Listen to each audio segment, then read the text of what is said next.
সম্মানিত দর্শক, প্রধানমন্ত্রী তারেক রহমান আসলে কি করছেন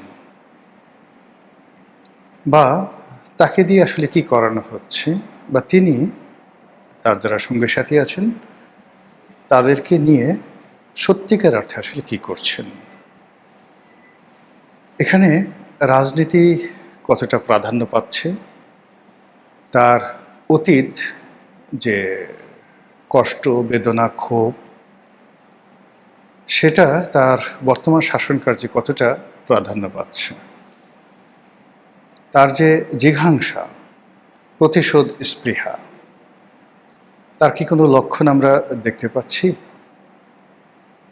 তিনি আসলে যেভাবে চলছেন তাতে আগামীতে রাজনীতিতে, রাষ্ট্র পরিচালনায় তিনি কি সফল হতে পারবেন? এই বিষয়গুলো নিয়ে কৌশলে আলোচনা করার চেষ্টা করব। কৌশল শব্দটা উচ্চারণ করলাম এই কারণে যে সরকার একেবারে নতুন। তো সেই নতুন সরকারের পথ চলাতে যেন আমার কোনো কথা বাধা হয়ে না দাঁড়ায়, তাদের মনোকষ্টের কারণ না হয়ে দাঁড়ায়, সেজন্য আমি প্রাণান্ত চেষ্টা করব। এর কারণ হলো দেশের স্টিয়ারিংটা এখন তারেক রহমান সাহেবের হাতে। ফলে আমরা যারা এই দেশের যাত্রী, আমরা যদি তারেক রহমান সাহেবের ভুল হয় একেবারে খাদে পড়ে যাব। আর যে যার অবস্থান থেকে যদি আমরা একটু চেষ্টা করি তাহলে হয়তো তার হাতটি শক্তিশালী হবে। এজন্য সমালোচনা করব, আলোচনা করব অনেকটা ভাইয়ের মতো। আপন ভাই যেভাবে ভাইকে সমালোচনা করে, এবং ঠিক অনেকটা ওনারশিপ নিয়ে সেভাবে চেষ্টা করব কিছু কথা বলার জন্য। প্রথম কথা হলো যে এই যে ১.৫ মাসে তিনি যা কিছু করছেন, এটিকে আমি যদি বলি রাষ্ট্র পরিচালনার যে ফান্ডামেন্টাল স্টার্টিং, কিংবা রাষ্ট্র পরিচালনার যেটা বলা হয় মৌলিক শুভ সূচনা, এর একটিও তিনি বা তার কোনো লোক এখন পর্যন্ত শুরু করেননি। অধিকাংশ তিনি এবং তার যারা মন্ত্রী পরিষদের সদস্য এবং সংসদ সদস্যরা যা কিছু করছেন, তাদের কথাবার্তা, আচরণ, চালচলন, বডি ল্যাঙ্গুয়েজ, মানে সব কিছুই হলো জনতুষ্টির জন্য, জনগণকে খুশি করানো, তাদেরকে আশ্চর্য করে দেয়া, সারপ্রাইজ করে দেয়া, যেটি রাজনীতির জন্য মারাত্মক ভয়ঙ্কর, রাষ্ট্র পরিচালনার জন্য আরও বেশি ভয়ঙ্কর। এর কারণ হলো রাজা বা যিনি রাষ্ট্র পরিচালনায় নিয়োজিত থাকেন, তার চিন্তা চেতনায় থাকবে জনগণের কল্যাণ। যেমন আমার সন্তান যখন চিপস খেতে চায়, চকলেট খেতে চায়, কিংবা তার যখন মামস হয়, ঠিক সেই সময়টাতে সে যখন আইসক্রিম খাওয়ার আবদার করে, আমি তখন যে সিদ্ধান্ত নেই, রাষ্ট্র পরিচালনার ক্ষেত্রে রাজাকে অমর সিদ্ধান্ত নিতে হয়।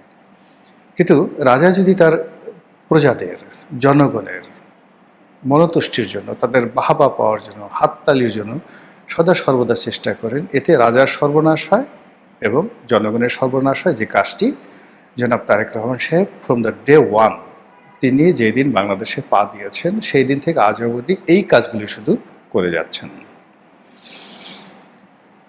তার যে মৌলিক সিদ্ধান্তগুলো এই মুহূর্তে যে নেওয়া দরকার, এরকম কিছু সিদ্ধান্ত না নিয়ে বরং কিছু পূর্ব নির্ধারিত সমঝোতা, সিদ্ধান্ত তিনি এবং তার লোকজন উল্টে দিয়েছেন।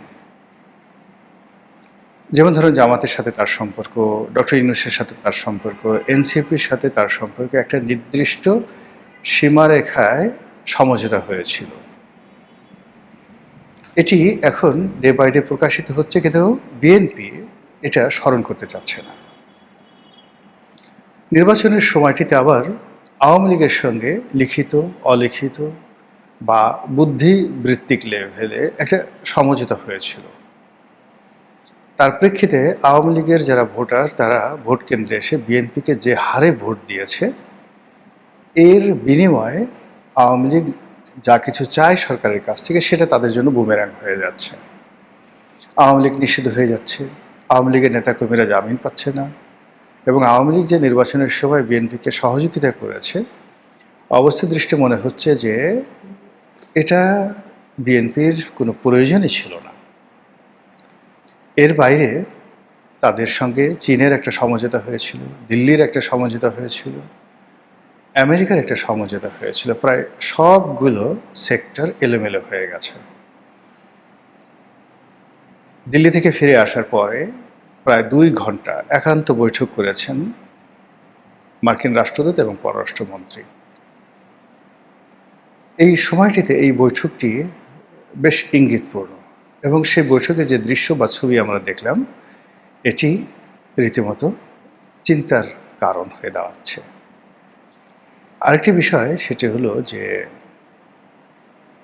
1/11 1/11 এই 1/11 বিষয়টি আসলে বিএনপির উচিত ছিল ভুলে যাওয়া, অ্যাবসলিউটলি ভুলে যাওয়া।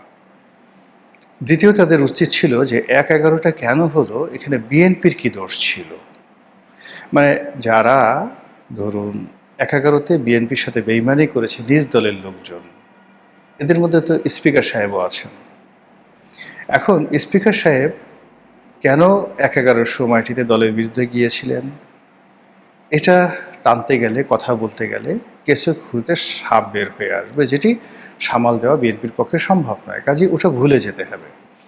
বরং তারেক রহমান সাহেব যদি এখন ক্ষমতার চেয়ারে বসে তিনি মনে করেন যে হাওয়া ভবনে বসে তার এই ভুল হয়েছে, তার কিছু বন্ধু বান্ধবের কারণে, আত্মীয় স্বজনের কারণে দল বিপদে পড়েছে এবং তিনি এবং তার সরকার 2001 সনে প্রথম সামরিক বাহিনীকে দলীয়করণ করার চেষ্টা করেছিলেন একেবারে উলঙ্গভাবে।